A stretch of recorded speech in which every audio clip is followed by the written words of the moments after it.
আপনারা জানেন না কি করছে? আপনাদের দোয়ায় আল্লাহ আমাকে ওই গর্ত দেখার তৌফিক দিয়েছে। ওই গাড়ে সুরের মধ্যে খুব গরম, বাতাস ঢোকার কোনো ক্যাপাসিটি নাই। আবু বকর রাদিয়াল্লাহু তাআলা দেখতেছে সামান্য বাহিরের আলোতে নবীর কপাল ঘামতিছে। আবু বকর রাতকে বালিশ বানাইয়া দিয়ে নবী ঘুমাইছে, কিন্তু আবু বকর রাদিয়াল্লাহু দেখতেছে বাহিরের সামান্য আলোতে, একটা বাইরে একটা আলো নাই, ওই আলোতে দেখতেছে নবীর কপাল ঘামতিছে, আর ঘামগুলো মুক্তার দানার মতন চকচক করতেছে। জোরে খান সুবহানাল্লাহ। আপনারা বলেন তো, হামাকের গায়ের ঘাম আর নবীর গায়ের ঘাম সমান? মুক্তার দানার মতন ঘামগুলো দেখে আবু বকর রাদিয়াল্লাহু বড় লোভ হয়ে গেল। লোভ হওয়ার কারণে ডান হাত দিয়া নবী ঘুমায় আছে, এমন সময় ওই ঘামগুলো হাতে নিয়ে নিজের চেহারার মধ্যে মালিশ করতেছে। সঙ্গে সঙ্গে ওই ঘামের আলোতে গুহার অন্ধকার আল্লাহ দূর করে দিয়েছে। আবু বকর রাদিয়াল্লাহু তাকায় দেখে একটা ছিদ্র, পা লাগায় দিছে, কি জানো বারবার কামড়ায়। ওয়াজ আপনারা শুনেছেন বহুবার। পাটা তর্ক মুহূর্তে এক ফোঁটা চোখের পানি নবীর গাল মোবারকে পড়েছে। নবী ঘুম থেকে চেতন পেয়ে দেখে আবু বকর কাঁদতেছে। রাসূল বলে, আবু বকর, বিয়ে বাচ্চার কথা মনে করে বুঝি কান্দো? আবু বকর বলে, ইয়া রাসূলুল্লাহ, আমার বুকটা চিরে যদি আপনাকে দেখাবার পারতাম। আমার কলিজার মধ্যে আল্লাহ নবী ছাড়া আর কারো জায়গা নাই, তাহলে কার জন্য এমন করে কান্দো? বলে, হুজুর, ছিদ্রের মুখে পাটা দিছি, কি জানো বারবার কামড়ায়। বিশ্বের যন্ত্রণায় থর থর করে কাঁপার কারণে এক ফোঁটা চোখের পানি অসতর্ক মুহূর্তে আপনার গালে পড়েছে। আল্লাহর রাস্তায় আমারে মাফ করে দেন, আপনার ঘুমটা ভাঙে গেল। রাসূল আশ্চর্য হলো, আবু বকর, বিশ্বের যন্ত্রণায় মরে যাচ্ছ, অথচ আমার ঘুম থেকে তুমি ডাক দিলে না। আবু বকর বলে, ইয়া নবীজি, আমার জীবনের চাইতে আপনার ঘুমের দাম অনেক বেশি। আল্লাহ, আবু বকর নিজের জীবনের চাইতে আমার ঘুমের দাম বেশি বলে, আমি নবী ওরে তো কিছু দিবার পারি না। আল্লাহ বলে, আপনাকে দেওয়া লাগবে না, আপনাকে মহব্বত করার কারণে এত ওজন হবে সমস্ত উম্মতের নেকির চাইতে বেশি। এখন চিন্তা করেন, আমরা যে দরুদ শরীফ পড়লাম, এটা কি ইবাদত না মহব্বত? এই জন্য যখনই নবীর নাম শুনবো সঙ্গে সঙ্গে বলবো সাল্লাল্লাহু আলাইহি ওয়াসাল্লাম। লাগাতার কয়েক বছর একই বক্তাকে আপনার নেবেন না। কথাটা বুঝলেন? এই প্রতি বছর একই বক্তা। প্রথম যখন আসলাম তখন একটু বয়স কম ছিল, এখন আস্তে আস্তে বুড়া হয়ে যাচ্ছি, নানা রোগ আমার ভিতরে ধরছে। এরা প্রথম বক্তা খোঁজে, বুঝলেন, অমুক খোঁজে, অমুক খোঁজে, অমুক খোঁজে, খুঁজে তখন পায় না, তখন আবার আমাকে না না না, আগে খোঁজে, আগে মাতারাতে যায়, মাতাতে যায় দেখে ডাক্তার চিকিৎসা করছে, এইবার ভালো না হয় কুড়ি দেবে। মাদ্রাসে ডাক্তার চিকিৎসা ফেল, লন্ডন যাবো, সিঙ্গাপুর যাবো, ওই চিকিৎসাও ফেল। লাস্টে বলতেছে, যার কেউ নাই তার আল্লাহ আছে। কে আগে অপারেশন? এটা আগে আমার ড্রাইভার কয়, অমুক বক্তা খুঁজলাম, অমুক বক্তা খুঁজলাম, কিন্তু লাইন পেলাম না, শেষে এটাই। যাই হোক, অনেক বছর হয়ে গেল, 10 বছরের মধ্যে আমি মনে হয় 6 বছরে আসলাম। রামচরণপুর, গুফিনাথপুর, ডিমজাউন, সুবহানাল্লাহ, 3 গ্রাম যুবকদের উদ্যোগে আজকের এই 2 দিন ব্যাপী তাফসীরুল কোরআন মাহফিলের সমাপনী রজনীতে, অর্থাৎ আখিরি মোনাজাতের মাহফিলে আজকে যেনাকে আল্লাহ তাআলা সম্মানিত সভাপতির আসনে কবুল করেছেন, আমার ভাইজানকে আল্লাহ তাআলা দীর্ঘ হায়াত দান করুন, সমস্ত বিপদ আপদ মুসিবত থেকে আল্লাহ হেফাজত করুন। জোরে কোন আমিন। আজকের মাহফিলের সম্মানিত প্রধান অতিথি এবার নৌকার মাঝি হওয়ার পারেনি, এই জন্য হয়তো মন খারাপ। জোরে কোন কথা ঠিক কিনা? কিন্তু জনগণের যে ভালোবাসা আছে তাতে নৌকার মাঝি না হলেও কাম কিন্তু হবার পারে। একবার হয়েছিল, জোরে কোন কথা ঠিক কিনা? নৌকা ছাড়াও স্বতন্ত্র কাম হয়ে গেছে। তো ইজ্জমান তাশা, সম্মান দেওয়ার মালিককে আরো জোরে খান। উনি হাসে নাই, আমার অত্যন্ত মহব্বতের মানুষ আমার সলিম ভাইকে অন্তরে অন্তঃস্থল থেকে আমি শুভেচ্ছা জ্ঞাপন করছি। আজকের মাহফিলের সম্মানিত বিশেষ অতিথিবৃন্দুর ভিতরে এই চেয়ারম্যানকে আমি সব বাড়ি দেখতে পাই। আজকে একটা কথা ওনাকে বলেছি, মনে হয় হয়তো কষ্ট পাইছে কিনা, যে আপনি কি সবসময় এই সাইজে থাকেন? তাই বলছি না, হুজুরের সামনে আইছেন মাথায় টুপি দিয়ে, না হুজুর আমি সব সময় এই সাইজ নিয়েই থাকি। যার মাথায় টুপি মুখে দাড়ি এমন একটা চেয়ারম্যান পাওয়া হলো ভাগ্যের ব্যাপার। জোরে কোন কথা ঠিক কিনা? আমার সেই ছোট ভাই দুস্থ কল্যাণ, কি বললেন, হত দরিদ্র দুস্থ কল্যাণ উন্নয়ন সহায়তা তহবিলের একটা সমিতি করেছেন, এবং সে ব্যাপারে উনি বললেন আল্লাহ তাআলা রাসূল বলেছেন ইন্নাল জান্নাতা তুস্তাকু ইলা খামসাতি নাফারিন, নিশ্চয় 5টা দলের জন্য আল্লাহর জান্নাত আশা করে আছে। জোরে কোন সুবহানাল্লাহ। কয় দল? এই কয় দল? 5টা দল। ইন্নাল জান্নাতা তুস্তাকু ইলা খামসাতি নাফারিন, নাফারিন মানে দল, খামসা মানে 5। তার মধ্যে 1 নম্বর দল হলো, এই 5টা দলের মধ্যে একটা দল হলো মুতিঈমুল জাইয়ান, যারা ক্ষুধার্তকে অন্ন দান করে। 2 নম্বর দল হলো মুখসিল উরিয়ান, যারা বস্ত্রহীনদেরকে বস্ত্র দান করে, যারা মানবতাকে গ্রহণ করে, দুস্থ মানুষের উপকার করে, এদের জন্য আল্লাহর জান্নাত আশা করে আছে। সুবহানাল্লাহ। এছাড়াও সম্মানিত মেম্বারগুলো যারা বসে আছেন সকলকেই অন্তরের অন্তঃস্থল থেকে শুভেচ্ছা জ্ঞাপন করে প্রত্যেক বছরের মতোই আমার সামনে যারা বসে আছেন আল্লাহর পাগল, আমি আপনাদেরকে আল্লাহর পাগল করলাম। এটা শোনার পর আপনাদের সুবহানাল্লাহ বলা দরকার ছিল। আমি বলিনি যে অমুক নেতার পাগল, আমি তাই কইছি। আমি বলছি কার পাগল? আল্লাহর পাগল। আল্লাহর পাগল হলে হাসরের ময়দানে তার কোনো হিসাব নাই, কারণ পাগলের আবার হিসাব কি রে? পাগলের আবার কি বিচার? দুনিয়ার আদালতে উকিল যদি আসামিকে একবার পাগলা বানাবার পারে, পাগলা উকিল কসে তো হাকিম যা বলবি দেখলে ভ্যা করবি, ভ্যা তো আমি কি হয় বাঁচার লাগে বাঁচাবো। তো এখন ওই হাকিম বলতে দেয় তুই কি মানুষ খুন করছিস? ভ্যা তুই মানুষ খুন করিস নি? মানে যেটাই কয় সেটাই ভ্যা। হাকিম কয় পাগলা লেদা কিসের মানুষ খুন করতে পাগলা ভ্যা। তখন দাঁড়া আসে উকিল বলতে তো ভাই রে তোকে আমি বাঁচাইলে আসলে আমার টাকা দিয়ে ভ্যা।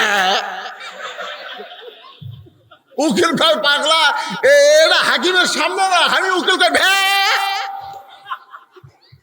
উকিল কয় কি শিখালাম, বিচার টাকা বাঁচলো, আমার টাকা দেওয়ার থেকেও ভ্যা করে বেঁচা গেল। জোরে করে কথা ঠিক নেই। আজকে আরামের বাড়ি আরামের ঘুমকে বাদ দিয়া এই যে খানের উপরে মাটির উপরে যারা বসে আছেন এরা আর যাই হোক দুনিয়ার পাগল না, হলো আল্লাহর পাগল। জোরে কোন কথা ঠিক না? এই আল্লাহর পাগলদেরকে আমি অন্তরের অন্তঃস্থল থেকে শুভেচ্ছা জ্ঞাপন করছি। আমার সম্মানিত মা বোনেরা অনেকেই আইছে, রাস্তার মধ্যে পুরুষের চাইতে মেয়েদেরকে দেখলাম বেশি।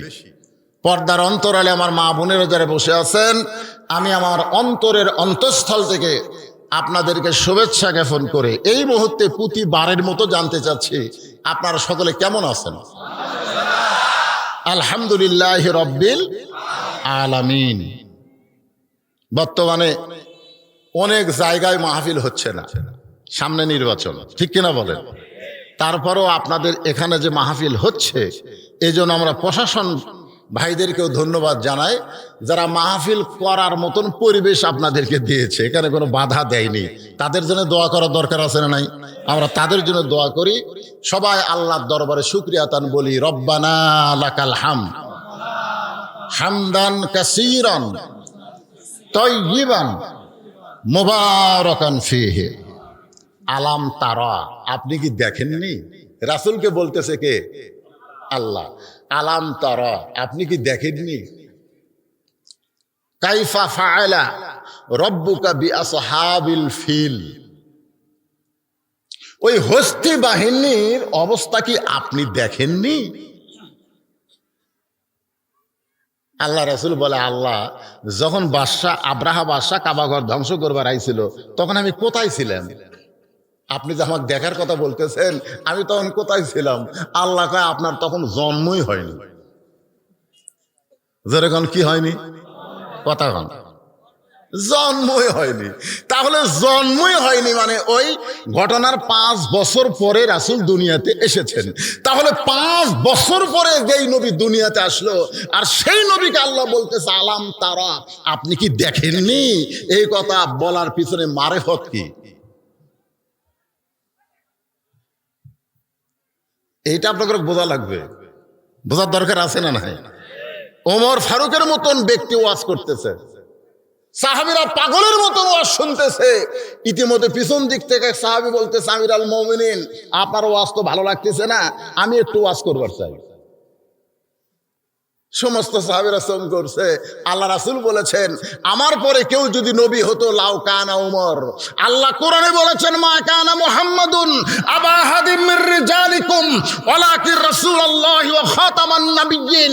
আপনার পরে কোনো নবী রাসূল হবে না। আর রাসূল বলেছে আমার পরে কেউ যদি হতো।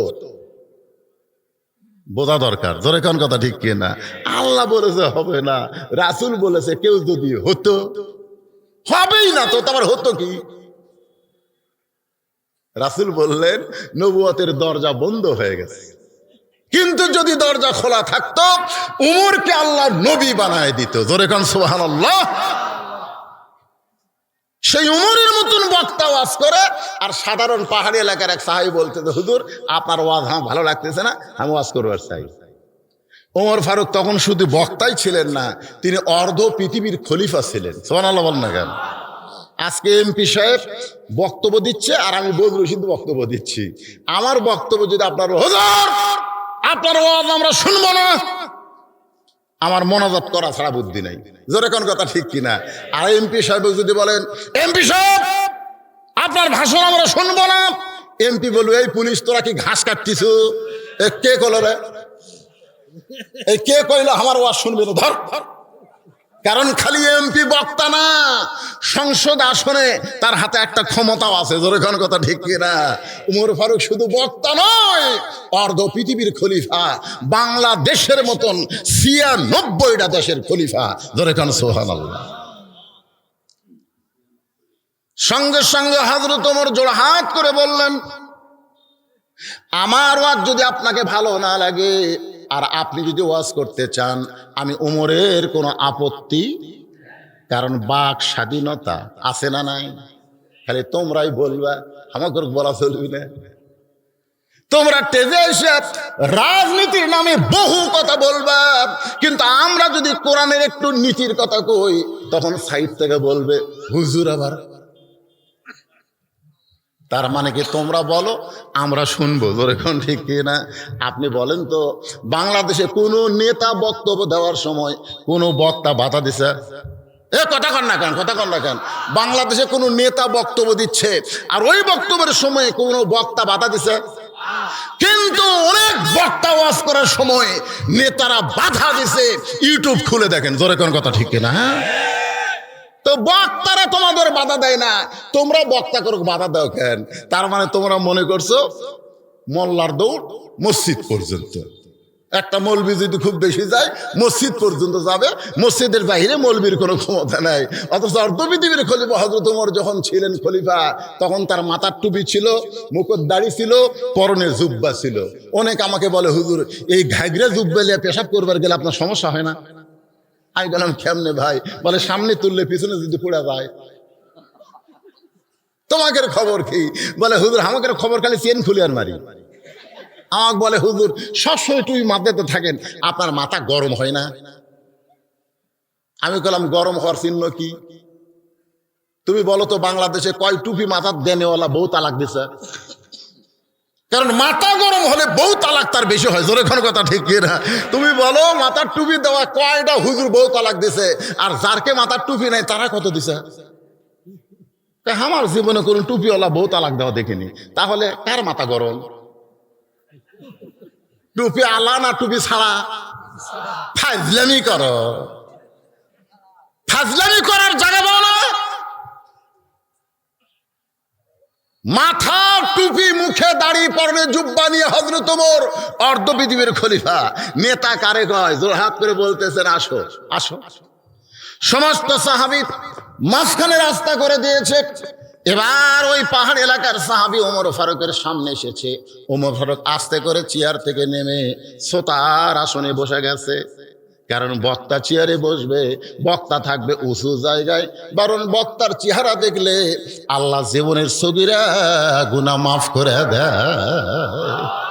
আপনারা বলেন তো এটা কোন বক্তা? এই কোন বক্তার চেহারা দেখলে সগীরা গুনাহ মাফ হয়? এইটা পাইকারি হারে সব বক্তা না, এইটা হলো ওই বক্তা আল ওলামা ওয়ারাসাতুল আম্বিয়া, যারা হলো নবীদের ওয়ারিস। ঠিক? ওমর ফারুক নিচে গিয়া বসলেন আর বলতেছে তুমি আমার চেয়ারে বসে ওয়াজ করো। বেদুইন সাহেব বললেন আমির আল মুমিনিন, আল্লাহ কোরআনে বলেছে আতিউল্লাহ ওয়া আতিউর রাসূল ওয়া উলিল আমরি মিনকুম, আল্লাহর আনুগত্য করো, নবীর অনুসরণ করো, তোমাদের আমিরকে তোমরা মানো। আপনাকে মাটিতে বসায় দিয়া আমি চেয়ারে বসে ওয়াজ করব, এইটা কোরআনের খেলাফ হবে। বরং আপনার জায়গায় আপনি বসে থাকেন, আমি দাঁড়িয়ে একটু ওয়াজ করতে চাই। এবার পাহাড়ি এলাকার বেদুইন সাহাবী তিনটা ওয়াজ করলেন। এক নম্বর ওয়াজ হলো ইন্নী উহিব্বুল ফিতনা, আমি ফিতনাকে মহব্বত করি। দুই নম্বর ওয়াজ হলো ইকরাহুল হক, আমি হককে পছন্দ করি না। আর তিন নম্বর ওয়াজ হলো আশহাদু মা লাম আরা, আমি না দেখা জিনিসের সাক্ষী মারি। কয়টা? খুব খেয়াল করবেন। আলাম তারা বুঝানোর জন্য বলতেছে, আপনি কি দেখেননি? আসলে নবীর তখন জন্মই হয়নি। আল্লাহ কি গ্রামার ভুল করে নাকি? আল্লাহর কি ভুল হয় নাকি? তাহলে আল্লাহ কেন বললেন আপনি কি দেখেন নাই? এক নম্বর ওয়াজ হলো ইন্নী উহিব্বুল ফিতনা, আমি ফিতনাকে মহব্বত করি। দুই নম্বর ওয়াজ হলো ইকরাহুল হক, আমি হককে পছন্দ করি না। আর তিন নম্বর ওয়াজ হলো আশহাদু মা লাম আরা, আমি না দেখা জিনিসের সাক্ষী মারি।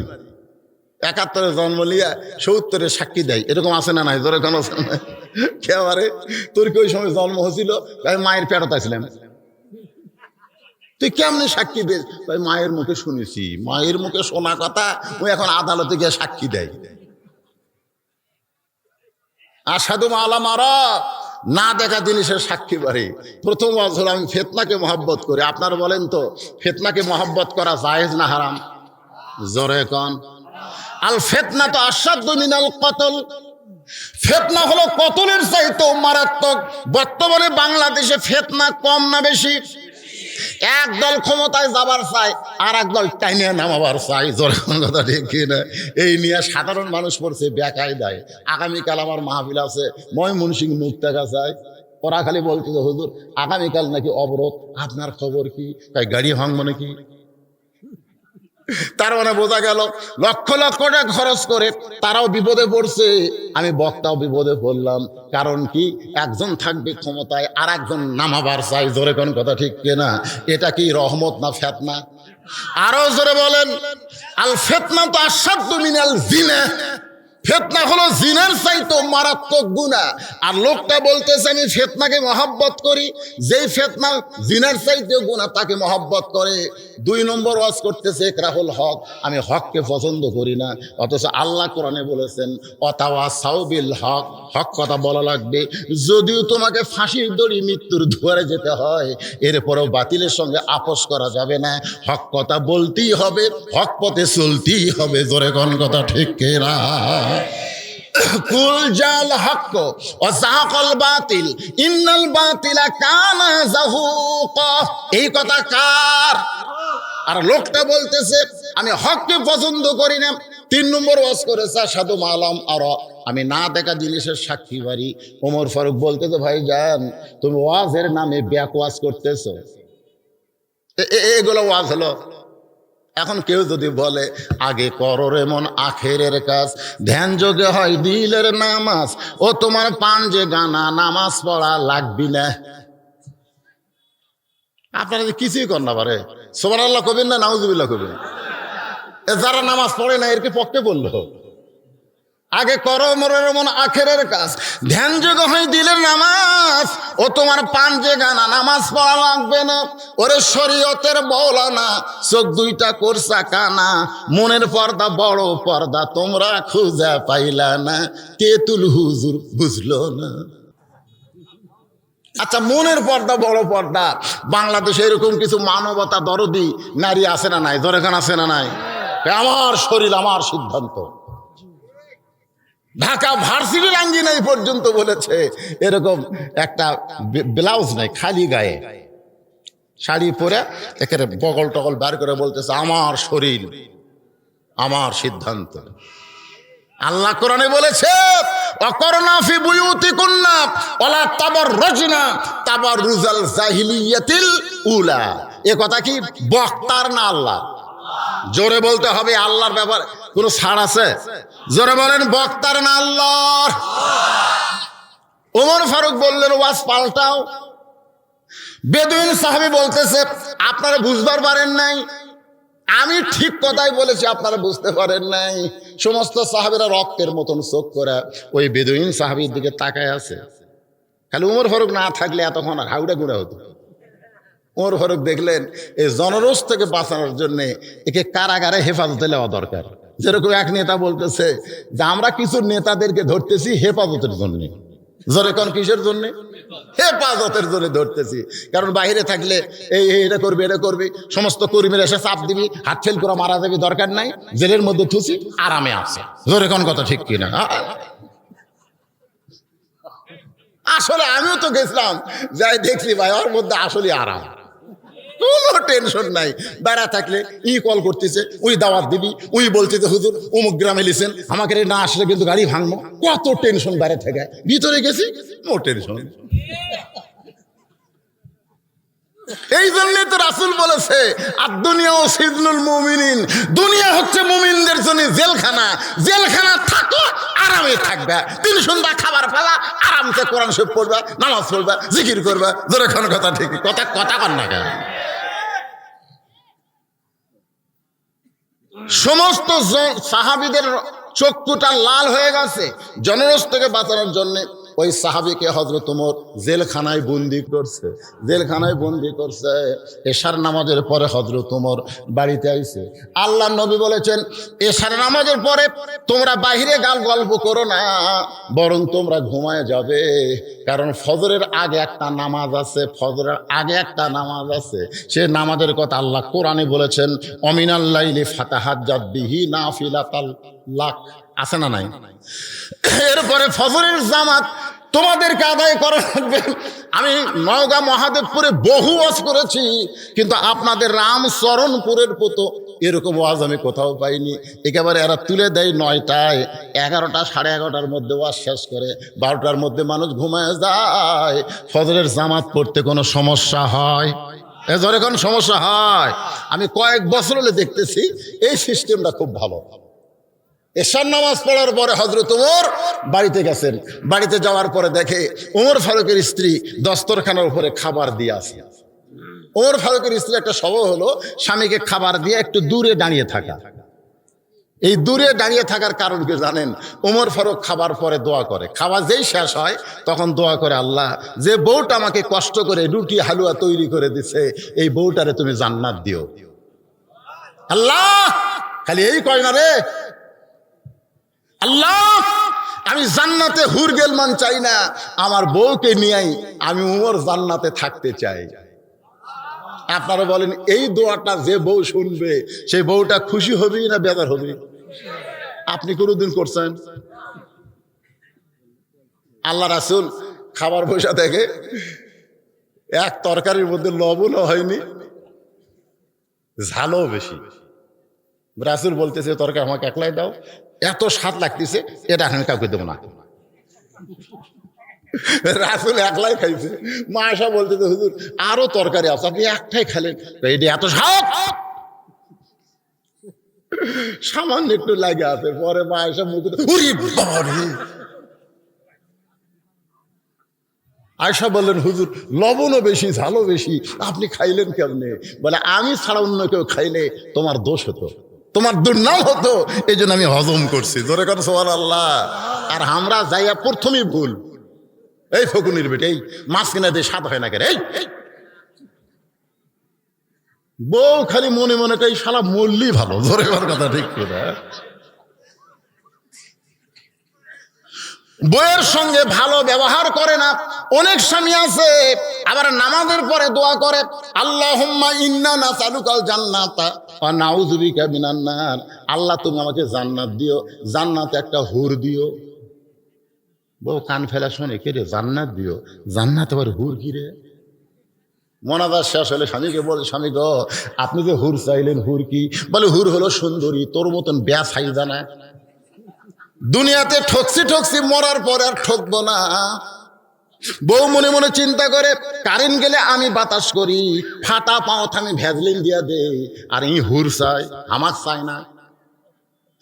পরের দিন ফজরের নামাজের পরে বউ দোয়া করতেছে, আল্লাহ তুমি আমাকে জান্নাত দিও, জান্নাতে একটা হুরিয়া দিও। স্বামী কয়, বউরে হুরা কি? বলে হুরা হলো সুন্দর যুবক, তোমার মতন পাও ফাটা না। আপনারা বলেন তো মহব্বত হবে না ফিতনা হবে? এই জন্য ওমর ফারুক দোয়া করতো, বউ এটা দূর থেকে শুনতো আর নিজের মনকে বড় সান্ত্বনা দিত। কিন্তু আজকে হযরত ওমর দস্তরখানায় খাবার পাইয়া দোয়া পড়তেছে। আপনারাও দোয়া পড়বেন, আল্লাহুম্মা বারিক লানা ফিমা রাযাকতানা। পড়েন না কেন? গত বছর এক নেতা বলেছিল, শোনেন, এই নওগাঁতে এক নেতা বলেছিল 23 সাল হলো দুর্ভিক্ষের বছর। আমি নেতাকে বলেছিলাম, আপনি কেমনে জানলেন?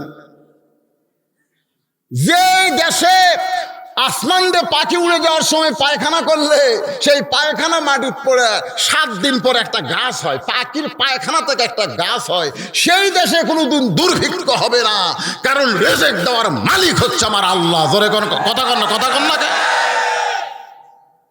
ওমা মিন দাব্বাতিন ফিল আরদি ইল্লা আলাল্লাহি রিজকুহা।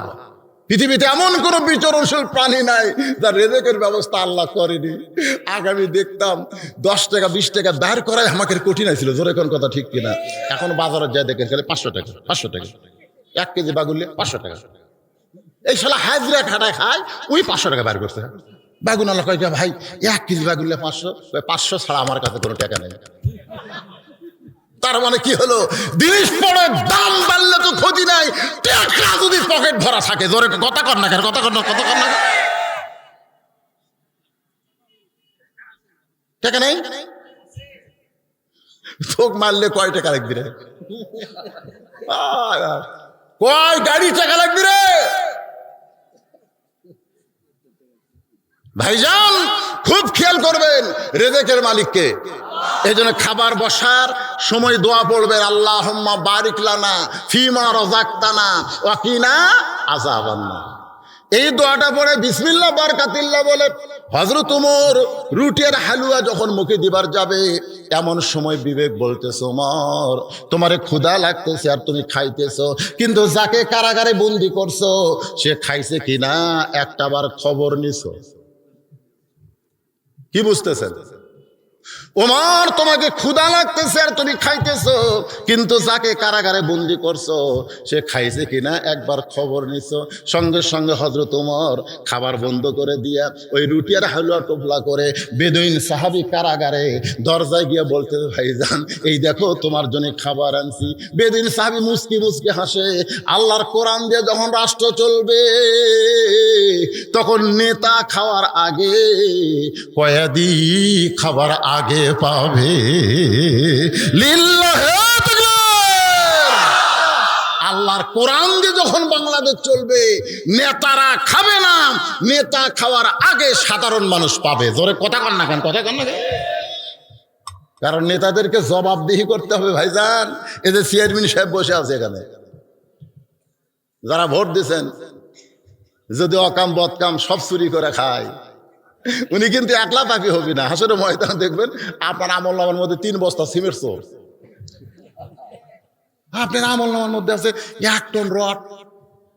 আপনি করেন, আল্লাহ আমি জীবনে সিমেন্ট চুরি করিনি, রড চুরি করিনি, আমার আমল নামার মধ্যে সিমেন্ট রড কেন? বলে যাক ভোট দেওয়া নেতা বানাস ওই চুরি করছে। আর চেয়ারম্যান যদি ভালো কাজ করে, দান সদকা করে, দুস্থ কল্যাণ করে, আপনার আমল নয় বউ সব আল্লাহ আমি তো দান করিনি, এ যাক ভোট দিয়ে চেয়ারম্যান বানাস ওই দান করছে রে, ওই দানের সবের একটা অংশ আল্লাহ তোমার আমল নামার মধ্যে দিছে। জোরে কোন সুবহানাল্লাহ। ওমর ফারুক কারাগারের বেদুইন সাহাবীকে খাবার দিয়ে নিজের বাড়িতে চলে এসে ঘুমানের বিছানার দিকে যাচ্ছেন। বউ বলে, স্বামী গো আপনি কি খাবেন না? ওমর চমকে উঠছে, আরে আমারে খাবার দিয়া তুমি তো দূরে থাকো, তুমি তো আমার কাছে আসো না, আমি তো খাইছি। বউ কয়, না খাননি, আপনি দোয়া দরুদ পড়ছেন ঠিকই, কিন্তু খাবার আপনার ভাগ্যে জোটেনি। আপনি খাবার টোপলা বান্ধা কোথায় গেছিলেন? ওমর ফারুক বললেন, একজন মানুষকে কারাগারে বন্দি করছি, তার কাছে আমার খাবারটা পৌঁছে দিছি। সুবহানাল্লাহ। বউ বলতেছে, কোনো টেনশন নাই, কারণ আপনাকে না খাওয়ায় আমি কোনোদিন খাই না, এখন আমার খাওয়া আছে, দুইজন মিলে খাই।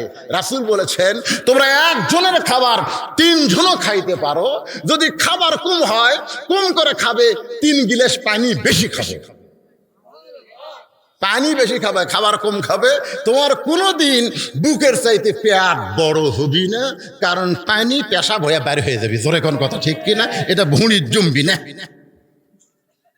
কিন্তু আমরা খাবার বসে এমন খাওয়া খাই, আয় হায় রে, টুটি পর্যন্ত খাওয়ার পরে কয় মিষ্টি আছে, মিষ্টি খাওয়া সুন্নত। মিষ্টি খাওয়া সুন্নত তোর কখন? খুদাকে 3 ভাগ করে 1 ভাগ খাওয়া, 1 ভাগ পানি, 1 ভাগ আল্লাহর জন্য, তারপরে তুমি একটু মিষ্টি খাও। তুমি টুটি পর্যন্ত খাইয়া খাও মিষ্টি খাওয়া সুন্নত। অনেক পুরুষ মানুষের পেট দেখবেন মেয়ে মানুষের পেটের মতন বড় হয়ে গেছে। জোরে কোন কথা ঠিক কিনা? কোলাকুলি করবার গেলে খালি পেটই বাঁচে, বুক ঠেকে না। আল্লাহর বান্দারা একটু মনোযোগ দিয়ে কথাগুলো শুনবেন। ওমর ফারুক বউয়ের সঙ্গে খাবার বসে বিসমিল্লাহ বারাকাতিল্লাহ বলে যখন রুটি ছিঁড়ে হালুয়া মুখে দিবার চায়, এমন সময় বিবেক বলতেছে, ওমর যাকে কারাগারে বন্দি করছো সে যদি বাড়ির অভিভাবক হয়, আর অভিভাবক যদি কারাগারে বন্দি থাকে, তার অধীনস্থদের খাওয়া হয়েছে কিনা তুমি খবর না নিয়ে কেমনে খাও? আমির হামজাকে কারাগারে বন্দি করছো, কিন্তু তার 2টা ছোট মেয়ে রয়েছে, তার একটা 27 বছরের বউ আছে, তারা কেমন আছে এইটা খবর নাও মুসলমানের দরকার আছে না নাই? দরকার আছে না নাই?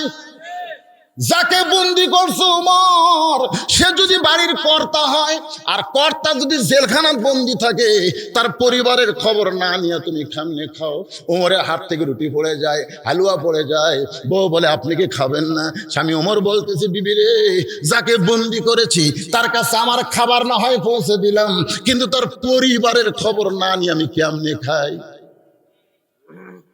সঙ্গে সঙ্গে বউ রুটি আর হালুয়া টোপলা করে দিয়ে বলতেছে, জান আপনি যখন খাবেন না আমিও খাবো না। ওমর ফারুক বলে, রাগ করছো নাকি? বলে, রাগ করিনি, এই টোপলা ব্যান্ডা আপনার হাতে দিলাম, যাকে বন্দি করেছেন তার পরিবারের কাছে খাবার পৌঁছায় দেন। সুবহানাল্লাহ, জোরে কোন? রাত্রেবেলা বউ তার স্বামীকে পাঠাচ্ছে পরিবারের কাছে। কি বউ রে, স্বামীর উপর কি বিশ্বাস! মরদ মানুষ তো জেলখানাত বন্দি, তাহলে বাড়িতে কে আছে? বউয়ের কাছে কে পাঠাচ্ছে? আর আমাকে গুলা, এই যে এত বড় একটা হুজুর হসি, তাই মোবাইল অফ করে ঘুমা লাগে জানেন। আমি একদিন মোবাইল অন করে ঘুমাইছি, এক মেয়ে মানুষ কল করছে, আর বউ ধরছে, মেয়ে মানুষকে আসসালাম আলাইকুম। আর বউ কয়, আপনি মেয়ে মানুষ হুজুরের কাছে কল করছেন? মেয়ে বলছে, আমি হুজুরকে ভালোবাসি তাই কল করি। আমি তো কিছুই জানি না, ঘুমার থেকে উঠার দিকে টেপা মাছ, মুখ খুলে বসে আছে। আমি বললাম, কে গো, তোমার দাঁতের বেদনা শুরু আছে? আমার একা ওয়াজ করেন না লুচ্চামি করেন? আমি জোর হাত করে বললাম, রাস্তার কাছে বাড়ি, আস্তে কথা বল। মানুষ যদি শোনে বউ হুজুর লুচ্চা কয়, আমার ওয়াজ শুনবি জনগণ? আমি জোর হাত করে বললাম, কি মেয়ে মানুষ ফোন করে কেন? আর সেই মেয়েটা কয় আপনাকে ভালোবাসে। আমি বললাম, কে রে? আমার এই মেয়ে মানুষ ভালোবাসে? এক বিয়ে করবার 4টে বিয়ে ভেঙে গেছে আমার কালো দেখে, আমার মেয়ে মানুষ ভালোবাসে, এটা বিশ্বাস হয়? এটা কি কোন নাম্বার? নম্বরে লাউড স্পিকার দেবো, এই মা তুমি নাকি বলছো আমি ভালোবাসি? বলে, আল্লাহর শপথ করে বলতে হুজুর আপনার কথা বলিনি, আপনার ওয়াজ ভালোবাসি। আমি বউকে বললাম, কে রে কি ভালোবাসে? ভাই ভালোবাসাই চলবে না। আমার মতন আলেমকে আমার বউ এত সন্দেহ করে। আর অর্থনীতির খলিফাকে হযরত উমরের বউ বলতেছে, যান গভীর রাত্রে তার পরিবারের কাছে খাবার পৌঁছায় দেন। বউ যদি ভালো না হয় নেতা কোনোদিন ভালো হবার পারে? যতগুলো নেতা এই যে টাকা বাড়তিছে ভাই, এটা কিন্তু বইয়ের কারণে। খোঁজ দেখবেন, ওর বউ খালি এটা চাই ওটা চাই, নতুন একটা গাড়ি চাই, নতুন একটা বাড়ি চাই, বগুড়ার বাড়ি চলবি না, ঢাকাতে একটা ফ্ল্যাট চাই। এখন নেতা কয় কি কর্ম হয়, এখন মারা ছাড়া কোনো বুদ্ধি। এই জন্য বউ ভালো হওয়া লাগবে। ওমর ফারুক খাবার টুবলা নিয়ে বেদুইন সাহাবীর বাড়ির উদ্দেশ্যে রওনা দিলেন। পাহাড়ি এলাকায় যাওয়ার সঙ্গে সঙ্গে একটা করুণ সুর, ও বাবা এত রাত হয়ে গেল বাবা, এখন পর্যন্ত কিন্তু আপনি আসলেন না। প্রত্যেক দিন সকালবেলায় আমির হামজার ছোট মেয়ে দরজা দিয়ে দাঁড়ায় থাকে, আর মা বলে কি জন্য দরজায়, বলে আব্বু এসে যদি ডাক দেয় তখন দরজা বন্ধ রাখা যাবে না। বাজান কুষ্টিয়ার দিকে ওয়াজ করবার গেলে তার বাড়িতে এক পাক যায়, যাওয়ার পরে খবরগুলো শুনলে বুকটা দুমড়ে মুচড়ে যায়। ওমর ফারুক শুনতে পায় ছোট্ট একটা বাচ্চার কণ্ঠ, কান্দে আর বলে, বাবা এত রাত হয়ে গেল বাবা, এখন পর্যন্ত আপনি বাড়িতে আসেন না। আপনি কি খাবেন না, আমিও কি খাবো না। আপনি কি জানেন না বাবা, আপনি ছাড়া কোনোদিন আমি খাই না, আপনি না ঘুমাইলে আমি কোনোদিন ঘুমাই না। ওমর ফারুক চিন্তায় পড়ে গেল, যাকে বন্দি করেছি এটা তারই সন্তান হবে। ওই ছোট্ট বাচ্চার কাছে খাবার টোপলা নিয়ে বলতেছে, বাবা আমি তোমার বাবা হয়ে তোমাকে দরদ করে খাওয়াবার চাই, তুমি কি খাইবা না? সঙ্গে সঙ্গে ছোট্ট বাচ্চা বলে, পথিক তুমি আসলেই ভালো মানুষ, এই গভীর রাত্রে আমাকে বাবার দরদ দিয়ে খাবার দিতে চাও, কিন্তু তুমি কি আল্লাহর কোরআন পড়ো না? সুবহানাল্লাহ বলেন। ওই ছোট্ট বাচ্চা হযরত ওমরকে লক্ষ্য করে বলতেছে, তুমি কি আল্লাহর কোরআন পড়ো না? যেই কোরআনের মধ্যে আল্লাহ বলেছেন, ওয়া কাযা রাব্বুকা আল্লা তা'বুদু ইল্লা ইয়াহু ওয়া বিল ওয়ালিদাইনি ইহসানান। আল্লাহর ইবাদতের পরে তোদের আসল জিনিস হলো বাপ মা। বাপ মার প্রতি ইহসান কর, দয়া কর, ভক্তি কর। বাপ মার মনে কষ্ট দিয়ে তুমি নামাজ পড়ো, হজ করো, যাকাত দাও, একটা ইবাদত তোমার কবুল হবে না। বাপ মাকে খুশি করলে আমার আল্লাহ খুশি হবে। জোরে কোন কথা ঠিক না? কোন সন্তান সকালবেলা সালাম দিয়া বাবার মুখের দিকে যদি খালি একটা মিনিট টাকা থাকে, আল্লাহ রাসূল বলেছে, পাগলা রে তোর আমল নামায় একটা কবুল হজের সওয়াব হবি রে। আবু হানিফা রাহমাতুল্লাহ আলাইহি একটা কিতাবে লিখছে, মক্কা মদিনা যদি পাবার চাও বাপ মার দিকে তাকাও। বাবা হলো তোমার মক্কা, মা হলো তোমার মদিনা। জোরে করো সুবহানাল্লাহ। আর আল্লাহ কোরআনে বলেছেন, আমার ইবাদতের পরেই হলো তোর বাপ মা। ছোট্ট বাচ্চা বলতেছে, আপনি কি আল্লাহর কোরআন পড়েন না? আপনি আমার বাবা হওয়ার চাইলেও আমি যাকে তাকে বাবার জায়গায় আসন দিবার পারি না। আমার বাবাই শুধু আমার কলিজার মধ্যে, অন্য কেউ আমার বাবা না। সুবহানাল্লাহ কবেন না? আমাদের কলিজার মধ্যে কয়টা? কেল্লা বাবা, শাহ আলী বাবা, ফাতালি বাবা, দয়াল বাবা। এত বাবা কে রে? তোর তো জন্মের সমস্যা আছে। জোরে কোন কথা কর না কেন ভাই? বাবা কয়টা? আরো জোরে বলেন। অনেক যুবকেরা আছে বিয়ে করার পরে বাপের সাথে কথা বলে না, শ্বশুরকে দেখলে আসসালামু আলাইকুম আব্বা, কেমন আছেন আব্বা, আম্মা কেমন আছে, ওরে বাবা, কিন্তু বাবার সঙ্গে কথা কয় না। আজকে শোনেন মনোযোগ দিয়া, ছোট্ট বাচ্চা বলতে, পথিক রে তুমি কি আল্লাহর কোরআন পড়ো না? যদি আল্লাহর কি আপনাদের কোনো গল্প আছে, কোনো কথা আছে কি? আচ্ছা ঠিক আছে, এরকে এই কয়েক বছর আসতেছি, এই ভিতরে একটা আনসান কাম করে, কয়েক বছরই দেখতেছি। না না না, দুই একজন লোক পেশাব করার জন্য উঠতেছে, আমি দেখছি। উঠে আবার ঘুরে এসে বসতেছে। আমার চোখ কি কানা? আমি এখনো বইয়ের মাথার উকুন পাইছি রে। হ্যাঁ, আর বউ কই দেখো তো উকুন আছে কিনা। আমি চুল সরাই আর মারিয়ে ঢেলস ঢেলস করে মারি। এলা কি আমি একলাই ওয়াজ করতেছি, মিডিয়ার যাচ্ছে না? আমার বউকে এগুলো শুনবি না? কতক্ষণ শুনবি না? দু একজন লড়াচড়া করবি না? এর কে ভিতরে ভয় ঢুকে গেছে, যদি চলে যায় কেরে পাগলা 5টা বছর হলে যে বক্তার ভাষণ দিছ এটা শেষ না করে আর যাবি, তারপরে তোমাকে ধুকধুকে বন্ধ করার জন্য এই গামছা নিয়ে নামো, গামছা রুমাল নিয়ে নামো। মাত্র 5 মিনিটের মধ্যে যে যুবকেরা কষ্ট করে টাকা পয়সা খরচ করে কোরআনের আঞ্জাম দিল, কোরআনের মাহফিল করলো আর সামনে বার করবে, প্রাণ খুশি করে ওদের গামছার মধ্যে আপনারা একটু দিয়ে দিবেন, একটু বড় লোডটাই দিবেন ভাই, ছেঁড়া ছুটা দিবেন না, বড় লোডটা দিবেন। লান তানানুল বিররা হাত্তা তুনফিকু। তোমরা আর বন্ধু এখন উঠলে কেন? এটাও তোলো, এটাও তোলো, দাও দেন 10 টাকা 20 টাকা 50 টাকা 100 টাকা যে যা পারবেন 5 মিনিটে দিয়ে দেন। এর ভিতরে আনসানি শেষ হয়ে যাক, টানা ওয়াজ হবে, অসুবিধা আছে? হ্যাঁ দেন দেন, সবাই দিয়ে দেন। এই গামছা নিয়ে নামো, সব নামো, 10-20 দল নামো। মা বোনদের কাছে যাবে, আমার মায়ের বোনেরা প্রাণ ভরে দান করবেন, আল্লাহর রাস্তায় দান করবেন। এই মাহফিল যেন প্রত্যেক বছর চলে। 10 টাকা 20 টাকা 50 টাকা আপনাদের কাছে আছে না নাই? এ কথা কন না কেন, আছে না নাই? আপনাদের কাছে গামছা যাবে, কারা কারা টাকা দিবেন না হাত তুলেন তো দেখি। দিবেন? এ কারা কারা দিবেন? আল্লাহকে একটু হাত দেখান তো দেখি। যারা দিবেন, কে কে হাত তুললো না রে? মাশাআল্লাহ, সবাই দেন, সবাই দেন। ওদের গামছা নিয়ে নামছে, দেন দেন, ছেঁড়া ছুড়া দিবেন না। লান তানানুল বিররা হাত্তা তুনফিকু মিম্মা তুহিব্বুন। এই যুবক, এই তুমি উঠছে কেন? বসো বাবা, বসো বসো, একজন উঠবে না, বসো বসো। সবাই দেন, সবাই দেন। 50 টাকা 100 টাকা 500 টাকা। এখানে চেয়ারম্যান সাহেব আছে, আপনি কয় টাকা দিবেন? না, এই 5 মিনিটের মধ্যে এই টেজের গুলো আদায় হোক। কোন আর একবার দেন বারে, কি হবে রে? ব্যাংকে মানুষ টাকা একবার থই না, বারবার থই। দান করলে আল্লাহর জান্নাতি ব্যাংকে অ্যাকাউন্ট খুলে যায়। যত দান করবেন জান্নাতের ব্যাংকে তত বেড়ে যাবে। মাশাআল্লাহ, ইলেকের খালি 100 করে, চেয়ারম্যানের 100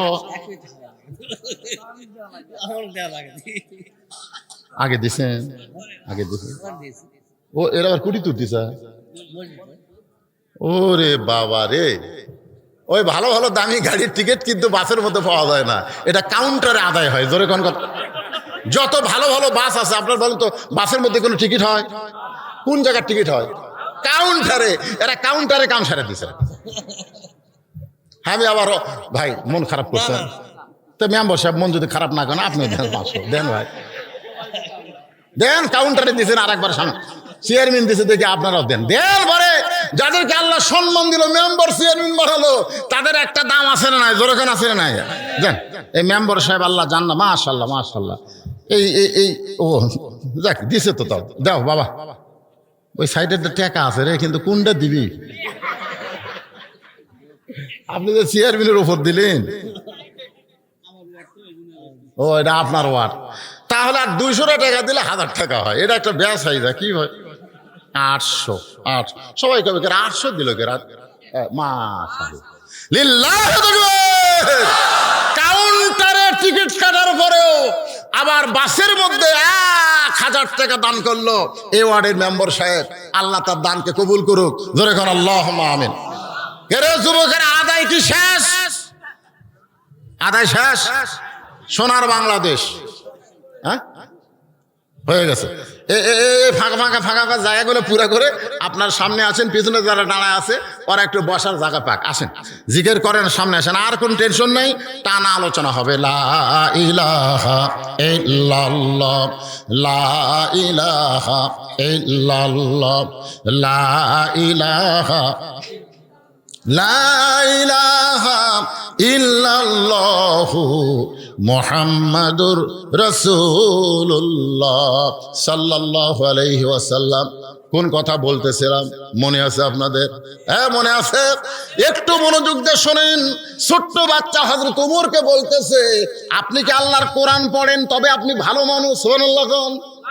আমি কাঁদতেছি, আপনি বাবার দরদ নিয়ে আমাকে খাবার দিবার চান, আপনি আসলে একজন ভালো মানুষ, কিন্তু আপনি কি আল্লাহর কোরআন পড়েন না? যদি আল্লাহর কোরআন পড়েন তাহলে বাবার জায়গায় অন্য কারো জায়গা হবে। আপনাকে বাবার জায়গায় শ্বশুরের জায়গা হবে, হবে।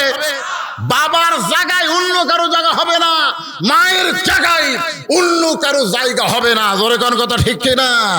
মায়ের জায়গায় মা থাকবে, মায়ের জায়গায় মা থাকবে, মায়ের পায়ের তলে সন্তানের জান্নাত হবে। বাজান, ছোট্ট বাচ্চা বলতেছে, আমার বাবা ছাড়া আমি কোনোদিন খাইও না, বাবা ছাড়া কোনোদিন ঘুমাইও না, যতক্ষণ পর্যন্ত বাবা না আসবে আমি ততক্ষণ এই জায়গায় বসে বসে কাঁদবো। ওমর ফারুক সঙ্গে সঙ্গে ওই ছোট্ট বাচ্চাকে কাঁদে নিলেন। সুবহানাল্লাহ। ওই ছোট্ট বাচ্চাকে খাওয়ানোর জন্য বাচ্চাকে কাঁদে করে নিয়ে আসলেন বেদুইন সাহাবী যে কারাগারে, সেই কারাগারের দরজায়। এই দেখো তোমার বাবা। ওমর ফারুকের কান থেকে ছোট বাচ্চা নামার পরে কারাগারের দরজায় গিয়ে বলতেছে, বাবা কে তোমাকে কারাগারে বন্দি করলো? খালি একটা বার নাম বলো। কে তোমাকে কারাগারে বন্দি করছে বাবা? একটা বার খালি নাম বলো, আমি তারে সাইজ করব। জোরে কোন কি করব?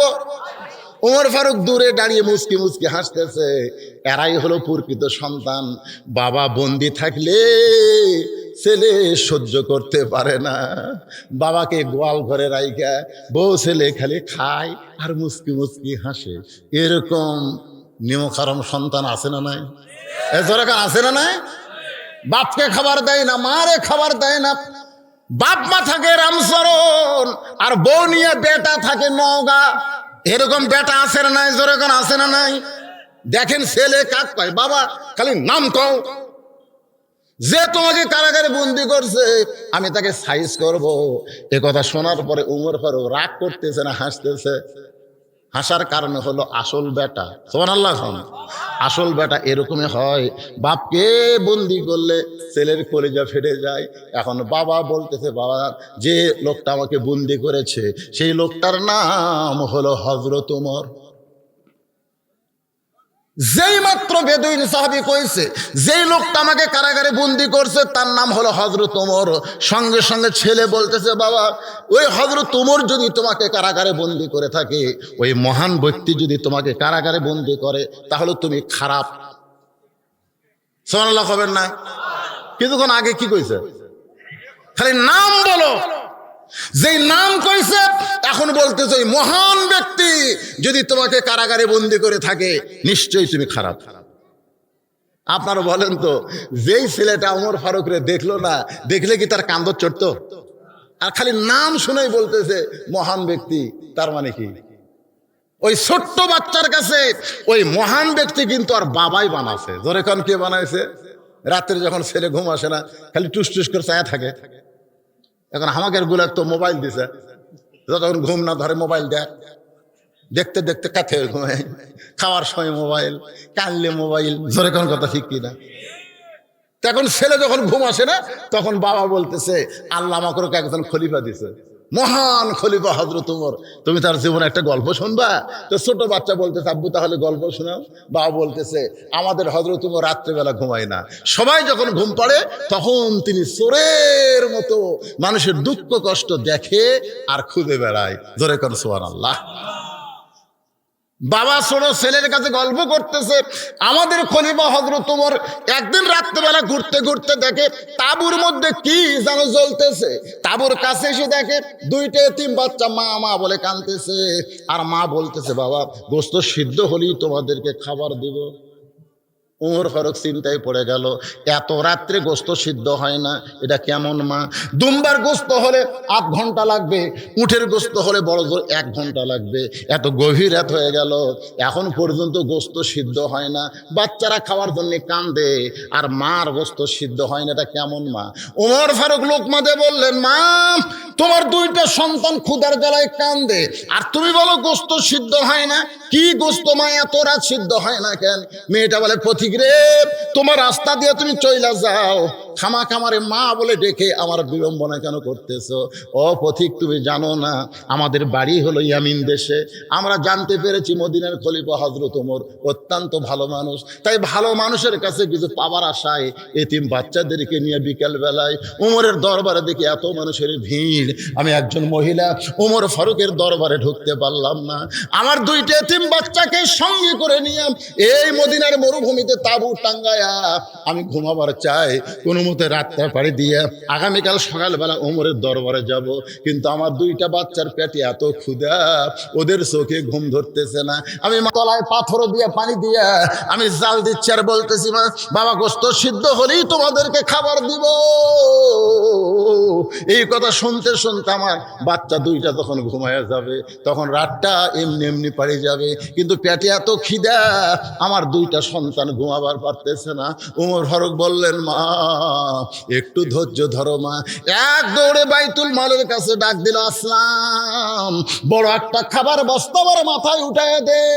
আসলাম বলি, আমির আল মুমিনিন, কোথায় বস্তা নিয়ে যাওয়া লাগবে বলেন, আমি নিয়ে যাব।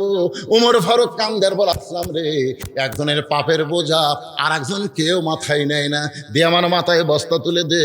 এবার খাদ্যের বস্তা যখন উমরের মাথায়, উমর ফারুক এত জোরে জোরে দৌড়াই, পিছন দিক থেকে আসলাম ডাকতে বল, আমির আল মুমিনিন, এত জোরে দৌড়াইতে গিয়ে যদি আপনি পড়ে যান আপনার কিন্তু কষ্ট হবে। উমর কান্দের বল, আসলাম রে, সময় মতো যদি পুষবার না পারি তাহলে উমরকে জাহান্নামের আগুনে আল্লাহ পুড়াইবে। এক দৌড়ে দরজায় গিয়ে ডাক দিলেন, মা রুটি আর হালুয়া তৈরি করো। মহিলা রুটি হালুয়া তৈরি করে যখন ওমরের হাতে দেয়, ওমর দুইটে তিন বাচ্চাকে উরাতের উপরে বসায়া রুটি হালুয়া মুখের মধ্যে দেয়, ওরা মুসকি মুসকি হাসি আর খায়। একসময় ওমর ফারুক বলতেছে, আল্লাহ এই অধমকে তুমি মাফ করে দিও, এই অধমকে তুমি মাফ করে দিও। মহিলা ভিতর থেকে বলতেছে, কে গো তুমি নিজকে অধম বলতেছো কেন? তোমার মতন ভালো মানুষ এই দুনিয়াতে কোনোদিন আমি দেখিও নি শুনিও নি। যদি উমরকে মদিনার খলিফা না বানায়া আল্লাহ তোমাকে মদিনার খলিফা বানাইতো তাহলে মদিনা আল্লাহর জান্নাত হয়ে যেত। সেই হযরত উমর তোমাকে কারাগারে বন্দি করছে, তুমি তো মানুষ ভালো না। কিছুক্ষণ আগে খালি নাম সাইজ কর্ম, নাম শোনা কার পক্ষে? জোরে কোন বাপের পক্ষে না উমরের পক্ষে? বাবা বাবা, আপনি যতই খারাপ হন কিন্তু আপনি তো আমার বাবা। আপনি খালি বলেন হযরত উমর কোথায় থাকে, কোথায় থাকে, আমি তার কাছে গিয়ে তার পাও ধরে হলেও আমি আপনাকে কারাগার থেকে বের করার চেষ্টা করব। বেদিন সাহাবী কান্দের বলে, পাগল, উমর ফারুক এমন মানুষ না রে যেইটা বিচার করে জেলখানা থসে পাও ধরে। আপনার কোন তো পাও ধরে কাম হবে? উমর ফারুক কি নিজের ইচ্ছায় চলে না আল্লাহর ইচ্ছায়? কথা বলেন, নিজের ইচ্ছায় না আল্লাহর ইচ্ছায়? কারাগারে আমাকে বন্দি করছে উমর, আর তুমি তার পাও ধরে আমাকে বার করবা। ছেলে বলতেছে, আব্বা তাহলে আপনি কারাগারের মধ্যেই থাকবেন? বেদিন সাহাবী বলতেছে, ওই মাহফিলে যেখানে আমি 3টা ওয়াজ করছি ওই জায়গায় হযরত আলী ছিল না। সবাই ছিল কিন্তু হযরত আলী ছিল না। আলী যদি থাকতো তোমার বাবাকে আজকে কারাগারে ঢোকা লাগতো না, গলা ফুলের মালা পরায় দিত। সুবহানাল্লাহ, জোরে কোন। ওই জায়গায় সবাই ছিল কিন্তু শিক্ষামন্ত্রী ছিল না। উমর যখন অর্ধ পৃথিবীর খলিফা, ওই সময় যিনি শিক্ষামন্ত্রী ছিলেন তার নাম হলো হযরত আলী। জোরে কোন, নাম কি? সুবহানাল্লাহ। ওমর ফারুক যখন মদিনার খলিফা ছিলেন ওই সময় অর্থমন্ত্রীর নাম হলো ওসমান গনি। জোরে কোন সুবহানাল্লাহ। বুঝা শোনা একটু সুবহানাল্লাহ কইতে কি আপত্তি করতেছেন নাকি? শিক্ষামন্ত্রীকে হযরত আলী। আমাদের বাংলাদেশের শিক্ষামন্ত্রী আছে না নাই? জালিকাল কিতাবুল আরাইবা ফি হুদাল্লিল মুত্তাকিন, ভিক্ষা করে করে চলার লাগে। আর একদম বাগডম ঘোরাডম সাথে ঢাকঢোল ঝাদর বাজো, এগুলা হেডমাস্টার বেতন 50,000 দেয়। জোরে কোন কথা ঠিক কিনা ভাই? যে শিক্ষা দিয়া কচু হবি না, কচু। বাপ যদি মরে যায় আর একটা বাচ্চা যদি প্রাইমারি ছেলে বাবার কবরের কাছে বলে, আকডম ভাগডম ঘোড়াডম সাজে ঢাগঢোল ঝাঁঝর বাজে ফেরেশতা চাকরি পাঁচাত দেখতে ভিতরে কোন কথা ঠিক কিনা?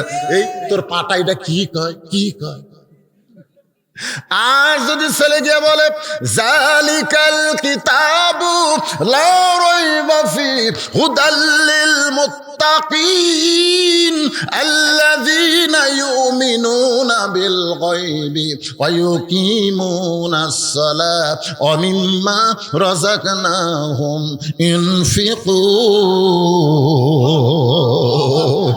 আল্লাহ বলে, বান্দারে তোর সন্তানের কোরআন পড়ার কারণে আমি আল্লাহ ওই সন্তানের ওসিলায় তোরে মাফ করে দিলাম। খালি সুবহানাল্লাহ বলেন ভাই। তো গ্রামে যদি হাফিজি মাদ্রাসার প্রাইমারি থাকে, আপনার মাসুম বাচ্চাকে কোথায় ভর্তি করে দিবেন ভাই? দেখছেন ই জোরেই গেছে প্রাইমারি। দেন দেন আজকে প্রাইমারিতে শুধু বাংলা ইংরেজি শিক্ষা হয় না, যেখানে নুরানি মাদ্রাসা আছে সেখানে বাংলা ইংরেজি অঙ্ক সব শিক্ষাই হয়। ধরে কথা হয় কি হয় না? করোনার সময় কি হলো? করোনার সময় সব প্রাইমারি বন্ধ। করোনার সময় আমার মাদ্রাসা খোলা। সব প্রাইমারি স্কুলের বাবার ছেলেকে নিয়ে আসে, আপনার মাদ্রাসার ভর্তি করে দিবার চাই। এই বাড়ির থেকে শয়তান হচ্ছে, হুজুর প্রাইমারিতে কবে খুলবি? করোনা হচ্ছে, নাও খুলতে পারে, তা আপনি ভর্তি করে এলেন। এ পর্যন্ত 37টা ছাত্র ভর্তি যখন হলো আমার মাদ্রাসা প্রাইমারি, তখন আমি মসজিদে সবাইকে নিয়ে দোয়া করলাম, আল্লাহ করোনা আরো 3 বছর থাক।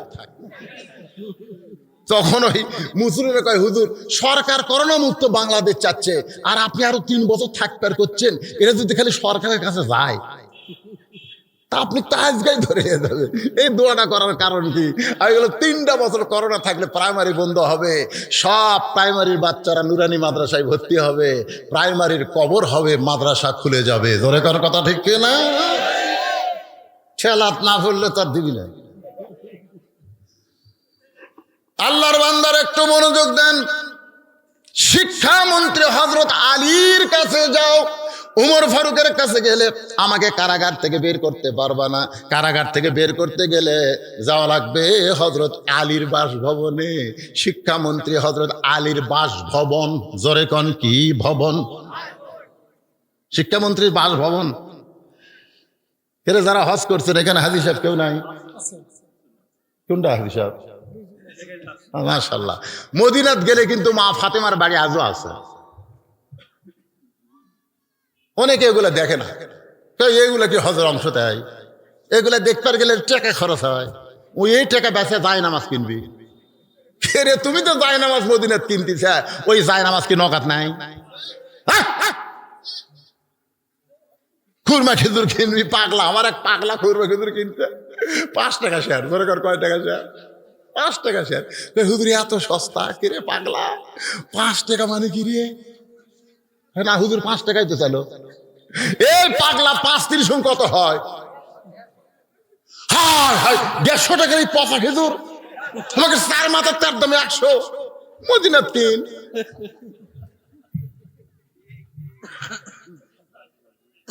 আমি তাইফে গেলাম, মা হালিমাতুস সাদিয়ার বাড়ি নবীর সময় যেমন ছিল আজও তেমনই আছে। জোরে কোন সুবহানাল্লাহ। সিরু ফিল আরদ, আল্লাহ কোরআনে বলেছে ভ্রমণ কর। কাইফা কানা আকিবাতুল মুকাজ্জিবিন। বদরের কাছে যাবেন, বদর প্রান্তরে আবু জেহেল সহ যে কয়জন কাফের মরে গেল ওই কুয়ার মধ্যে, ওই কূপ আজও আছে ভাই। কে রে আবু জেহেল? কুয়ার দিকে ভুলকে দেরকে কবর কি রে? নেতাগিরি তো ভালোই পারছু রে। কি দেখার কথা কোরআনে আছে না? কথা কোন আছে না? নাই, কোরআনে আল্লাহ বলেছেন। শিক্ষামন্ত্রীর বাসভবন না, শিক্ষামন্ত্রীর হলো বাড়ি, ভাঙ্গাচুরা বাড়ি। কারণ এই পারে তোর বসত বাড়ি, ওই পারে তোর বাসা। যারা প্রকৃত মুসলমান হবে দুনিয়াতে তাদের বাসা থাকবে না, দুনিয়াতে তাদের বাড়ি হবে, আর জান্নাত হবে তাদের বাসা। ওই ছোট্ট ছেলে বাবার কথা মতো ওই শিক্ষামন্ত্রীর বাড়িতে গেছে।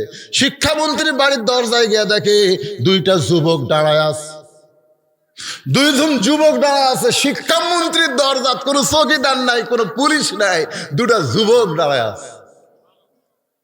যে যুবক সম্পর্কে রাসূল বলেছে সাইদুস শাবাবে আহলেল জান্নাহ হাসান হুসাইন রাদিয়াল্লাহু তাআলা আনহুমা। জোরে কোন সুবহানাল্লাহ। যখন ছোট্ট ছিল ওরা 2 ভাই, ওমর ফারুক বলে, হুজুর আসরের নামাজের প্রথম সেজদায় 3 বার সুবহানাল আলা আপনি সেজদা থেকে মাথা তুললেন, কিন্তু দ্বিতীয় সেজদায় 100 বার সুবহানাল আলা কই আপনি সেজদা তোলেন না। এক সময় আমার মনে হলো কি নবী কি সেজদার যা ঘুমাইলো নাকি? এই মনে করে আমি মাথা তুলে দেখবার আছে হুজুর, কিন্তু আমার ইমান বলতেছে ইক্তেদাই তু বিহাযাল ইমাম, ইমামকে ইক্তেদা কর, মাথা তুলিস না। আচ্ছা হুজুর বলেন তো, দ্বিতীয় সেজদা 100 বার সুবহানাল আলা কই, তাও সেজদা তোলেন না। তারপরে দ্বিতীয় রাকাতে 3 বার 3 রাকাত 4 রাকাত হয়ে গেল, কিন্তু এই প্রথম রাকাতের দ্বিতীয় সেজদা এত লম্বা দিলেন কেন? আল্লাহ রাসূল বলেন, ওমর তোমরা তো জানো না, সবার সেজদা গেছে ওই ফাঁকে, ওই ফাঁকে দুই পবিত্র আর পিঠত এসে বসছে। এখন পিঠত বসার পরে আমি চিন্তা করলাম 3 বার সরবের আলা হয়ে গেছে, আমি ওদেরকে পিঠ থেকে নামাবো। এমন সময় নামাজের মালিক আল্লাহ রাখতে বলে, হুজুর কাক নামাচ্ছেন? আমার নামাজের জন্য হাসান হোসেনকে পিঠ থেকে নামাবেন না। ওরা দুই ভাই যতক্ষণ আপনার পিঠে বসে থাকবে আপনি সেজদার মধ্যেই থাকবেন। এরা দুই ভাই যখন নামে গেছে তখন সেজদা তুলছে ওমর। এই দুই পবিত্র, সুবহানাল্লাহ খান না কেন? ছোটবেলায় রাসূল বলেছেন দুটো পবিত্র, নাম হয়েছে হাসান হোসেন। শব্দের অর্থ দেখেন, এদের মতো সুন্দর কেউ নাই। আবার এরাই হবে জান্নাতি যুবকদের সর্দার। কেরে যুবক? এই মেসি নেই মা, এবার ক্রিকেট খেলা। একদিন কি রে, ওই বাংলাদেশের টাইগারেরা এইবারে শিয়াল হয়ে গেছে। ভারতের কাছে বাংলাদেশ যখন হেললো তখন ভারতের প্লেয়ারেরা ওই যে টাইগার, ওরা যে টাইগার, ওই টাইগার ওই যে তুলের মতন টাইগার একটা বাইরে সমানে পিটতিছে। আপনারা বলেন ভারত আমাকে বন্ধু না? আমাকে টাইগারও পিটে শেষ ভাই রে। ওরা টাইগার একটা বাইনা তাৎকালী সেই হারে পিটতিছে। আমার যেদিন ভারত অস্ট্রেলিয়ার কাছে ঠকিতে সেই দিন বাংলাদেশ আবার শোধ নিতে দেরি কর খেলা কাটতে হবে। সুবহানাল্লাহ। এই খেলা নিয়ে মস্ত থাকো না। 3টা পর্যন্ত আর্জেন্টিনার খেলা দেখো, মেসি জিকির করো। মরে গেলে ওই মেসি তোমাকে ছাড়া জাহান্নামে যাবে না। মহব্বত করার কারণে তোমাকেও আল্লাহ তার সঙ্গে জাহান্নাম দিবে। কথা কোন ঠিক কিনা? হাসান হোসেনকে মহব্বত করো বাজান। ওই ছোট্ট বাচ্চা দরজায় গিয়ে দেখে 2টা যুবক দাঁড়ায় আছে। ওই যুবকদেরকে সালাম দিয়া ওই বেদুইন সাহাবীর সন্তান বলতেছে, এইটা কি শিক্ষামন্ত্রীর বাড়ি? এটা কি শিক্ষামন্ত্রী হযরত আলীর বাড়ি? হাসান হোসেন বলতেছে, এটাই তো শিক্ষামন্ত্রীর বাড়ি। কিছুক্ষণ পরে হযরত আলী বের হয়েছে। জোরে কর সুবহানাল্লাহ। শিক্ষামন্ত্রী হযরত আলী বের হয়ে ছোট বাচ্চার মাথায় হাত দিয়ে বলতেছে, বাবা তুমি এত ছোট মানুষ, তুমি শিক্ষামন্ত্রী খুঁজতেছো কেন? বলে, হযরত ওমর ফারুক আমার বাবাকে কারাগারের মধ্যে বন্দি করছে, আপনি নাকি পারবেন আমার বাবাকে কারাগার থেকে বের করে দিতে? হযরত আলী বলতেছেন, এই কথা কে কইছে? বলে, আমার বাবা কইছে। বলে, তোমার বাবা জানে না ওমর ফারুক যাকে বন্দি করে তাকে কেউ বের করতে পারবে না? ছোট বাচ্চা বলতেছে, মেহেরবানি করে আপনি একটু আমার সঙ্গে যাবেন, আমার বাবা কারাগারে। শিক্ষামন্ত্রী এখন কি করবে? ওই ছোট্ট বাচ্চাকে মহব্বত করে। আল্লাহ রাসূল বলেছেন, তোমরা ছোট বাচ্চাকে কি করবা? স্নেহ করবা। তোমরা বড়দেরকে সম্মান করবা। বড়দের সম্মান করার কথা ইসলামে আছে না নাই? ছোট বাচ্চাদের স্নেহের কথা ইসলাম আছে না নাই? এই ছোট্ট বাচ্চাই দেখেন কোরআনের মাহফিলে এসে আপনাদের কি হয়? লাতি হয় না? কি হয়? দাদা না নানা, নানার কোলত ধোয়াইছে। ছোট বাচ্চারা যদি মসজিদে যায়, খবরদার আপনারা বিরক্ত হবেন না। আল্লাহ রাসূল কোনোদিন বিরক্ত হয়? আজকে ওরা ছোট, কিন্তু আগামীকাল ওরাই তো যুবক মুসল্লি হয়ে যাবে। আমরা ছোটবেলায় মসজিদে গেলে খালি বুড়েরা কাউ এই জন্যই তো আমরা নামাজ ধরে নি। এখন ছোট ছোট বাচ্চারা না যাওয়ার চালে আপনি সুন্দর করে নিয়ে যাবেন, দেখবেন ছোট ছোট বাচ্চারা নামাজের প্রতি খুব আগ্রহ। জোরে কোন কথা ঠিক করে, চলো বাবু একটা পাঞ্জাবি পরে দিবেন, মাথাতে একটা সুন্দর টুপি পরে দিবেন। ও সাইদ ওই ভাই, আমি ঈদের দিনে দেখি ঈদগার মাঠে সব ওই কি সুন্দর সুন্দর পাঞ্জাবি, তার উপর আবার একটা কোটি, বুঝলেন? মাথার টুপি দিয়ে তখন মাঠতে আসতেছে। আমি খালি বলি, আর হয়তো বদরু শীতের বাপ হবি রে। সুবহানাল্লাহ কন্যা কা আজকে ছোট আছে দেখে বড় হবে না? ছোট বাচ্চাদের স্নেহ করতে হবে। হযরত আলী শিক্ষামন্ত্রী হয়ে ওই ছোট বাচ্চার সঙ্গে তার বাবার কাছে চলে এসেছে কারাগারে। হযরত আলী মুস্কে হেসে বললেন, তোমাকে কারাগারে বন্দি করার কারণ কি? বেদুইন সাহাবী বলতেছে, আসসালামু আলাইকুম, আপনি সেদিন ছিলেন না, আপনি থাকলে আমাকে কারাগারে বন্দি হওয়া লাগতো না। কারণ এমন তিনটা ওয়াজ করেছি যেটা কেউ বুঝতে পারে নাই। আলাম তারা কাইফা ফাআলা রাব্বুকা বিআসহাবিল ফিল। আমাকে বলে হুজুর বাইতুল্লাহ যদি আল্লাহ হস্তি বাহিনীকে তয়রান আবাবিল দিয়া ধ্বংস করবার পারে, তাহলে ইহুদিদেরকে কি আল্লাহ ধ্বংস করবার পারে না? ওটাও আল্লাহর ঘর, এটাও আল্লাহর ঘর। আল্লাহ কি এখন ঘুম পাড়তিছে নাকি? অনেকে হামাক কয় আল্লাহ কি করে? এখনকার আবাবিল পাখি চলবি না, ওই পাখি দিয়ে গোটা ইহুদি সারখার করে দিবে।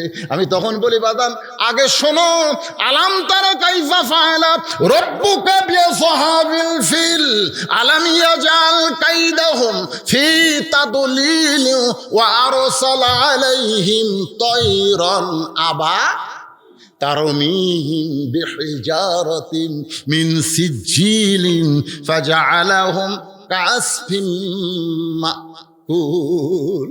এখন রক্ত দিচ্ছে ফিলিস্তিন, ঠিক কিনা বলেন? সবাই সাংবাদিক জিজ্ঞাসা করেছে যে ছেলেটা আপনার বিদায় নিল তার কপালে চুমা দিয়ে আপনি কোন আলহামদুলিল্লাহ, আর যেটা আহত অবস্থায় আছে তার কপালে চুমা দিয়ে কোন ইন্নালিল্লাহ। মনে আছে না? ভুলে গেছেন? আপনারা মনে করবেন হুজুর ভুলে দেবি, এটা সেই হুজুর? যে কয়টা ওয়াজ ধরছি সব মুড়িয়া না মারা পর্যন্ত আজকে মোনাজাত হবি না, মোনাজাত হবি না।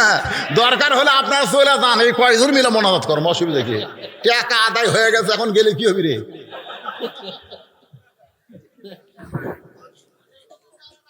না না, আমি ওয়াজের মুড়িয়া না মেরা যাবো না। কি জন্যে?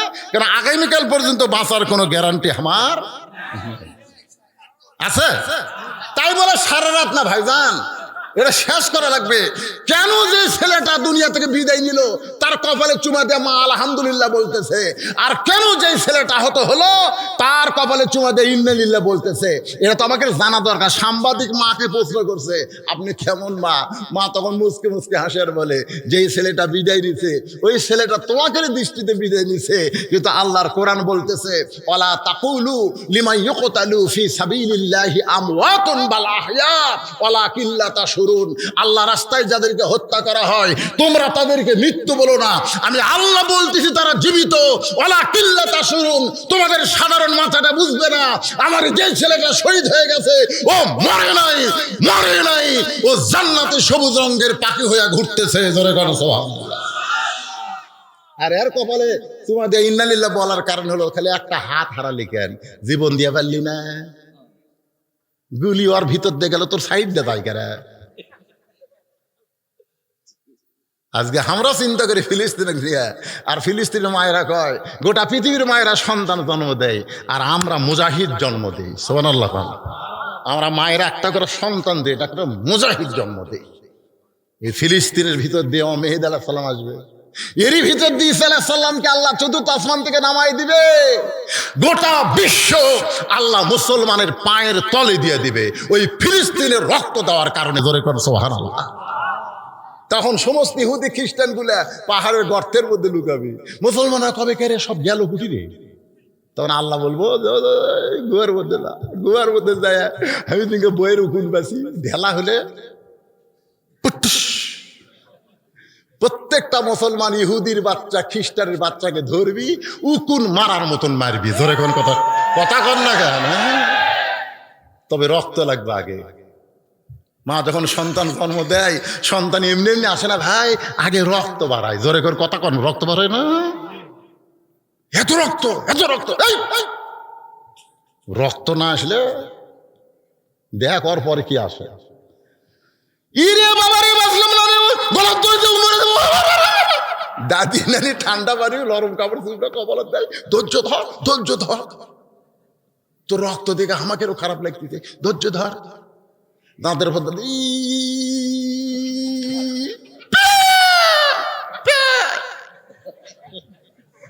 মা বেহস হয়ে গেছে, বাচ্চা গোসল করে না মায়ের বুকের উঠছে, মা চোখ খুলে আস্তে করে দিব্যা বের করে বাচ্চার মুখ চুমা খায়। দাদা নেনি কয় এরই জন্য তুই গলা ধরিয়ে দিয়েছে মরবার চারি। এত রক্ত ঝরলো, ওই রক্ত ঝরার পরে এমন নিয়ামত আল্লাহ আমাকে দিবে আগে বুঝবার পারিনি রে। আজকে বুঝবার পারতিস না? ওদের রক্ত, আফগানিস্তানের রক্ত, কাশ্মীরের রক্ত, এই রক্তের বিনিময়ে আসবে শক্ত। জোরে কোন কথা ঠিক?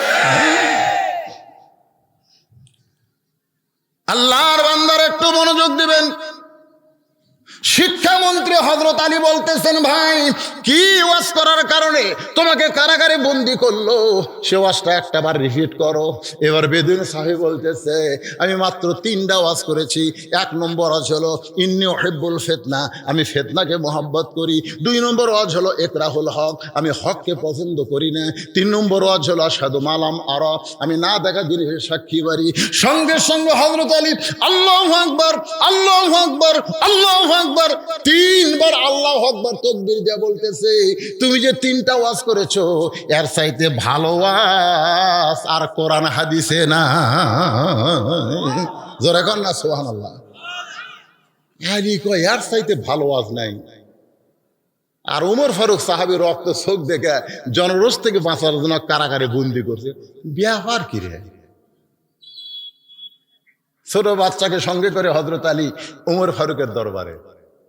বাচ্চা হযরত উমর মেম্বর দেখি মারছে দৌড়, দৌড়ে গিয়ে কপালে চুমা খাইছে। আলী মনে মনে ক্যারি ই তোর বাপক বন্দি করছে, আর এর কপালে চুমা মারলি। ছোট বাচ্চা বলতেছে, আপনি তো জানেন না, এই মানুষটাই রাত্রিবেলা আমার কান্দত করে লিয়াচ্ছে। এই মানুষ, এর চাইতে ভালো মানুষ দুনিয়াতে কে আছে? খাবার টোপলা লিয়ে যায়, আমি যখন খাইনি তখন আমার কান্দত করে লিয়াচ্ছে। আলীর চোখ দিয়ে পানি পড়তেছে। আল্লাহর কোরআন যখন সমাজে চালু থাকে, বিশ্ব নেতার কান্দে সাধারণ একজন মানুষের সন্তান চড়তে পারে। ধরে কোন সুবহানাল্লাহ। ভাই রে, নেতৃত্ব খালি দিলে হবে না ভাই, যেই নেতৃত্ব তোমাকে জান্নাতে পৌঁছায় দিবে সেই নেতৃত্বের দরকার আছে না নাই? দরকার আছে না নাই? ওমর ফারুক বলতেছেন, ওগো শিক্ষামন্ত্রী হযরত আলী, আপনি কেন আমার দরবারে আইছেন? আমারে ডাকলেই তো আমি আপনার দরবারে যাইতাম, কারণ আপনি হলেন শিক্ষামন্ত্রী। আল্লাহ রাসূল বলেছেন, আমার পরে তোমরা কাউকে যদি ওস্তাদ বানাবার চাও, আনা মদিনাতুল ইলমে ওয়া আলিউ বাবুহা, সে ওস্তাদের নাম হলো হযরত আলী। জোরে কর সুবহানাল্লাহ।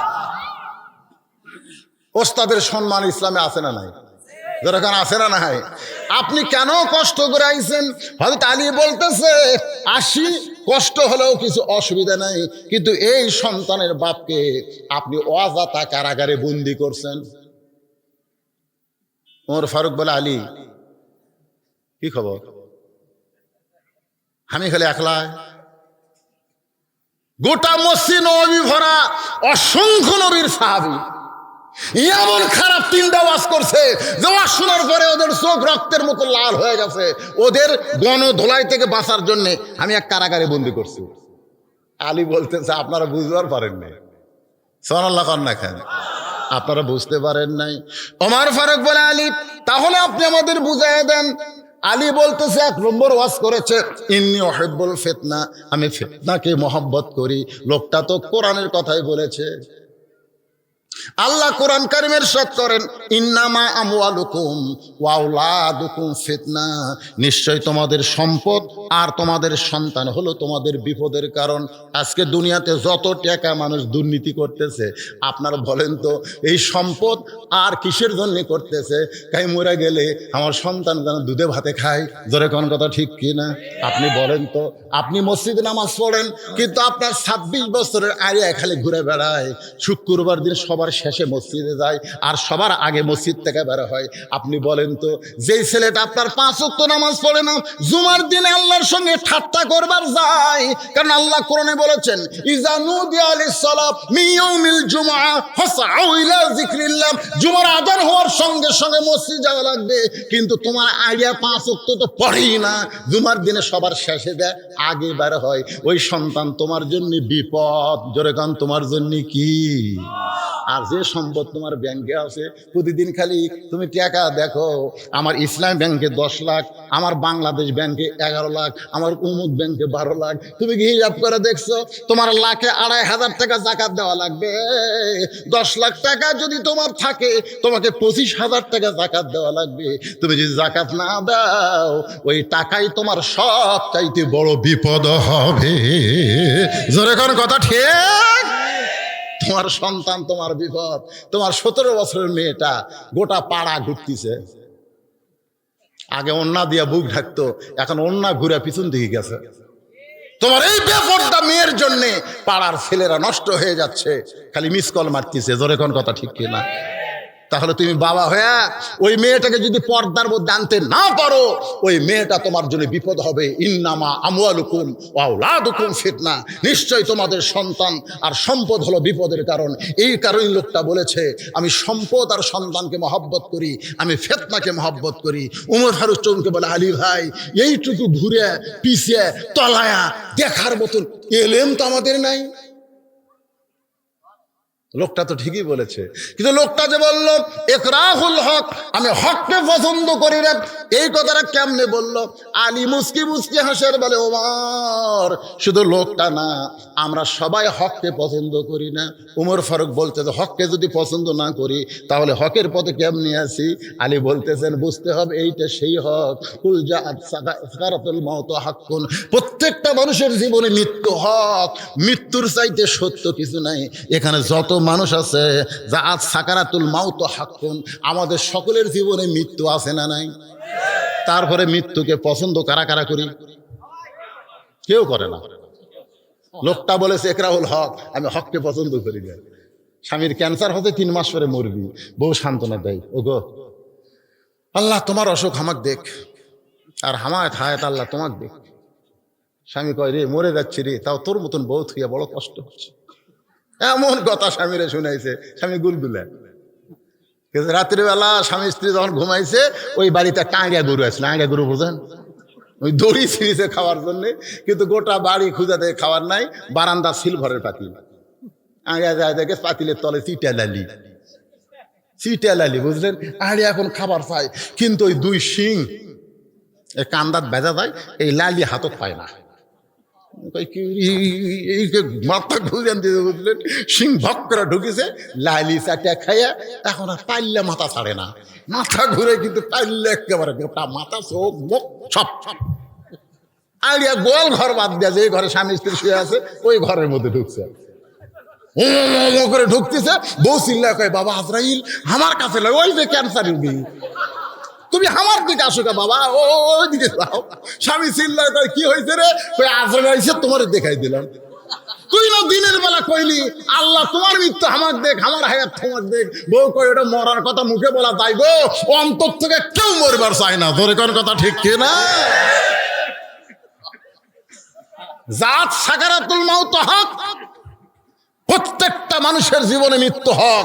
এরপরেও মরার কথা কেউ খেয়ালই করতেছে না, লড়বার পারে না, তারপরেও বাঁচবার চায়। কথা কন না কেন ভাই? লোকটা এই কারণেই বলেছে, আমি হককে পছন্দ করি না, লোকটা মৃত্যুকে পছন্দ করে। ওমর ফারুক বলতেছে, ওই কথা শুধু ওই বেদুইন সাহাবীর না, ওই কথা তো আমাদের সকলের, কিন্তু আমরা বুঝবার পারি না। আলী লোকটা যে বলল আশহাদু মালাম আরা, আমি না দেখা জিনিসের সাক্ষী মারি, হতালি মুস্কি মুস্কি হাসে। ওমর ফারুক বলে, হাসো কেন? বলে, হাসার কারণ হলো এটা লোকটার কথা না, প্রত্যেকটা মুসলমানের স্বীকারোক্তি হলো আশহাদু আল্লাহ ইলাহা ইল্লাল্লাহ, যে আল্লাহকে আমরা কোনোদিন দেখি নাই, না দেখা আল্লাহরই তো আমরা সাক্ষী দেই। ওমর ফারুক এক দৌড়ে গিয়া বেদুইন সাহাবীর কারাগারের দরজা খোলে, সাহাবীকে বুকের মধ্যে নিয়ে বলতেছে, ভাইজান আলী যদি না থাকতো তাহলে আমরা ধ্বংস হয়ে যেতাম, সূরা ফিল যদি আমাদের না থাকতো তাহলে আল্লাহর নামে আমরা আজে বাজে অনেক কথাই বলতাম। আমার আল্লাহ সবই পারে, কিন্তু রাসূল কিন্তু বলেছেন এমন একটা জামানা আসবে, যেই জামানায় আগুনের আংটা হাতে রাখা সহজ হবে, কিন্তু ঈমান রক্ষা করা বড় কঠিন হবে। আপনারা বলেন তো, এই কথা কি আমার কথা না রাসূলের কথা? তাহলে আমাদের রাসূলই বলে গেছে একদিন দুনিয়া খারাপ হবে, এই কথা আল্লাহ রাসূলই বলে গেছে। আজকে সকালবেলা ঈমান থাকবে, বিকালে ঈমান থাকবে না। এক সময় আল্লাহর ভয়, আবার মাঝে মধ্যে অন্য কারো ভয় আমাদের কলিজার মধ্যে হয় না? জুতা দিয়ে সামনে কাতারে যাচ্ছে জোরে নামাজে, কে ভাই হাতত জুতা কেন? সামনে কাতারে নামাজ পড়ো ভাই। তা আপনি হাতত জুতা লিছেন কেন? কার ভয় ঢুকছেন? আল্লাহর ভয়। ভাই রে, আল্লাহর ভয় ছাড়া কেউ নামাজ পড়ে? আবার মুয়াজ্জিন বলতে তাহলে জুতে কে রব্বি মিন কুল্লি জামবিও ওয়া তুবু ইলাইহি লা হাওলা ওয়ালা কুওয়াতা ইল্লা বিল্লাহিল আলিয়্যিল আযীম। আমার মাদ্রাসার জন্য আমার লেখা একটা বই আছে, সুন্নাত তের বাগান। এই সামনে বসো, পিছনে সিরাত বসে থাকলে হবে। যারা বইটা নেবেন মাত্র 50 টাকা হাদিয়া, বইয়ের দাম না। এই টাকাটা মাদ্রাসা এতিমদের পিছনে খরচ হবে, বিনিময়ে আপনি একটা বই পাবেন। 50 টাকার বিনিময়ে আবার দানও হবে, দানের সব পাবেন। যারা নেবেন সামান্য কয়টা বই আছে, আপনারা মোনাজাতের পরে নিতে পারবেন ইনশাআল্লাহ। সভাপতি সাহেব, আপনি ভাই কিছু বলবেন? দোয়া করে দিব। আল্লাহুম্মা আমিন। আল্লাহ, 2 দিন ব্যাপী কোরআনের বাগান। বসেন, সবাই বসেন। মোনাজাত সময় বসতে হয়। কোথায় যাবেন ভাই? আগে যাওয়ার পারবেন না, হয়তো হাসপাতালে যাওয়া লাগতে পারে। আর দোয়া মুখলিবাত, সবাই দোয়াকে মাথার মগজ মনে করে বসেন। আল্লাহ, 2 দিন ব্যাপী কোরআনের বাগান মোনাজাতের সঙ্গে সঙ্গে ভেঙ্গে যাবে। তোমার যুবকেরা কত কষ্ট মেহনত করে এই জান্নাতের বাগান লাগাইছিল। আল্লাহ, এই জান্নাতের বাগান আমাদের সকলের হেদায়েতের জন্যে, নাজাতের জন্যে, জান্নাতের জন্যে কবুল করো। আল্লাহ, মাহফিলের শুরু থেকে শেষ পর্যন্ত যত আলোচনা হয়েছে আল্লাহ, এর মধ্যে যদি ত্রুটি হয়, ভুল হয়, মাফ করে দাও। এর যা হাদিয়া মঞ্জুর করো। সোনার মদিনায় নবী পাকের রওজা মুবারকে আল্লাহ তুমি কবুল করো। তামাম আম্বিয়ায়ে কেরাম, আসহাবে কেরাম, তাবিঈনে কেরাম, তাবিঈনে কেরাম, তামাম পৃথিবীর মাটির নিচে যত মুমিন মুমিনা শুয়ে আছে আল্লাহ, সকলের আরওয়াহ পরে হাদিয়া কবুল করো। আমরা যারা হাত তুলেছি আল্লাহ, আমাদের মধ্যে জনম দুঃখনী মা যাদের কবরে চলে গেছে, একটাবার মায়ের কথা মনে করেন বাবা। যাদের মা কবরে চলে গেছে আল্লাহ মেহেরবানি করে মায়ের কবর জান্নাতের টুকরা বানায় দেন। বাবার বাড়ি ঘর সবই আছে, আমি সহ আমরা যারা বাবা হারা এতিম হয়ে গেছি আল্লাহ মেহেরবানি করে বাবার কবরকে জান্নাতের টুকরা বানায় দেন। আল্লাহ, আজকের মাহফিলকে কবুল করেন আল্লাহ। আল্লাহ, মাহফিলের সম্মানিত সভাপতি তার বাপ মার জন্য দোয়া চেয়েছে, তার জন্য দোয়া চেয়েছে। আল্লাহ মেহেরবানি করে কবুল করেন। আজকের মাহফিলের সম্মানিত প্রধান অতিথি সেলিম ভাই আসতে পারে নাই, আল্লাহ তাকে তুমি সম্মান দিও আল্লাহ। আল্লাহ, আজকের মাহফিলে ইউনিয়ন পরিষদের সম্মানিত চেয়ারম্যান সাহেব শুরু থেকে শেষ পর্যন্ত আখের মোনাজাতে শামিল, চেহারা দিকে কি নূর আল্লাহ, নবীর সুন্নতকে গ্রহণ করেছে আল্লাহ। চেয়ারম্যান সাহেবকে তুমি কবুল করে নাও, মেম্বার সাহেবদেরকে আল্লাহ তুমি কবুল করো। মেম্বারদেরকে আমি বলবো চেয়ারম্যানের মুখে যখন দাড়ি, মাথায় টুপি, আপনারাও দাড়িটা রাখবেন ইনশাআল্লাহ। ঠিক হন, আল্লাহ কবুল করুক, জোরে কোন আমিন। দাড়ি রাখলে খারাপ লাগে না, ভালো লাগে, খুব সুন্দর লাগে। আল্লাহ সবাইকে কবুল কর আল্লাহ। যে যুবকেরা কষ্ট করে মাহফিল করতেছে আল্লাহ, তাদের সকলকে 5 ওয়াক্ত নামাজি হিসাবে কবুল করো আল্লাহ। তাদের ভিতরে সমস্ত দুশ্চিন্তাকে তুমি দূর করে দাও আল্লাহ। মেহেরবানি করে প্রত্যেক বছর এমন করে কোরআনের বাগান যেন লাগাতে পারে, ইমানি শক্তি তুমি দান করে দাও আল্লাহ। অত্র এলাকার 3 পাড়ার মধ্যে রহমত বরকতের দরজা খুলে দাও।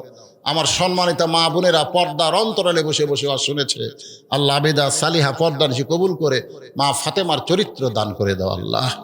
আল্লাহ, আমি অসুস্থ, আমার মতো যারা অসুস্থ হাত তুলেছে আল্লাহ, সবাইকে সুস্থতার নিয়ামত দান করে দাও। বাংলাদেশকে আমরা অশান্তি চাই না আল্লাহ, আমরা শান্তির দেশ চাই। মিলেমিশে মহব্বতে আমরা বসবাস করতে পারি এমন ইমানি শক্তি আল্লাহ আমাদেরকে দান করে দাও আল্লাহ। আল্লাহ, বিপদ আপদ মুসিবতে যারা আছে আল্লাহ, সমস্ত বিপদ আপদ মুসিবত থেকে তুমি হেফাজত করো। ইজা আসাবাতুহুম মুসিবাতুন ক্বালু, সকলে বলেন ইন্না লিল্লাহি ওয়া ইন্না ইলাইহি রাজিউন। যেদিন আমাদের মৃত্যু হবে, দিনটা যেন জুমার দিন হয়, মাসটা যেন রমজান মাস হয়।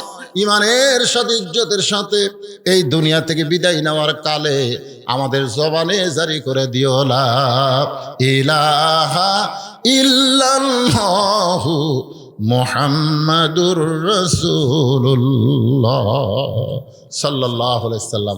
আসসালামু আলাইকুম ওয়া রাহমাতুল্লাহি ওয়া বারাকাতুহু। যারা বই নেবেন টেজে আসে নিয়ে যাবেন ইনশাআল্লাহ।